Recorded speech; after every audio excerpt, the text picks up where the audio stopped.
Gaano nga ba katagal si Noah sa loob ng arko?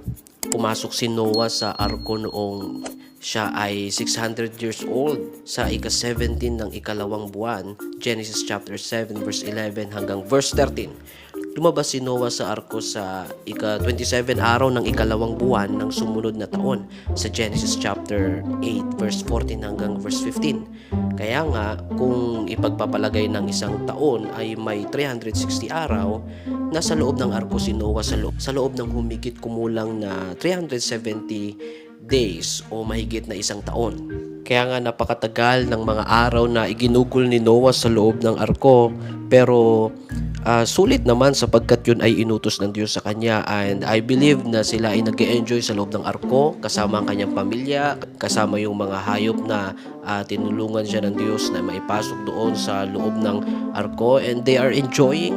Sila ay masaya sapagkat sila ay na-fulfill nila kung ano yung utos ng Diyos sa kanila.